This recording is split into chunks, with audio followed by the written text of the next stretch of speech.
Hi guys, samahan nyo ako mag-review itong nabili ko sa kasamahan kong ulam. Ito yung spicy pork bopis nila. Yeah, spicy pork bopis. Tapos, itong bagoong bagnet.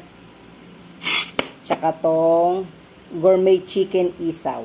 Yan o, mahilig ba sa mga ganito? Bagay na bagay ito sa mga sa mga nagbo-boarding house, nasa dorm, yung mag-isa lang. Yung pag-uwi mo galing school or trabaho, kanin na lang, bili ka na lang sa labas. Tikman natin sila pare-parehas. Unahin natin itong isaw. Mahilig ako sa isaw eh. Titikman natin to. Merong silang Facebook. Ewan ko lang kung meron din sa TikTok. Kasi karaniwan nakikita ko sa TikTok, puro lang yung mga bagoong, diba? Parang wala pa akong nakikita nagbibenta ng bopis at saka isaw. Gourmet chicken isaw. Nakita ko chicken pastil, pero yung ganito wala pa ito. Isaw. Tikman natin pare-pareho. Ito muna. Itong isaw muna. Oopsie.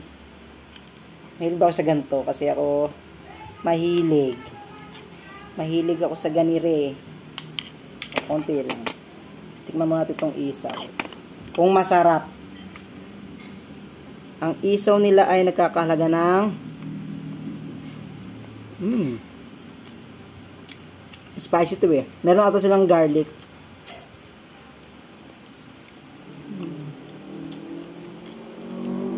Lambot ah. Ito, siyempre.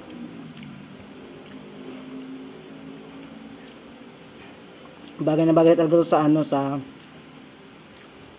mga nagbo-boarding house. Yung pag-uwi mo, nagugutom ka na. Instant ulam.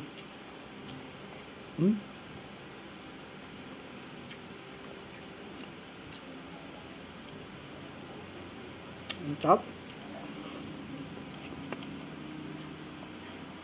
Basahin natin muna to. Tikman natin yung bopis. Mamaya to kasi bagnet to eh. Bagnet. Ito. Ang sarap ito maanghang. Nakakagana pag maanghang eh. Ito naman tikman natin. Spicy pork bopis.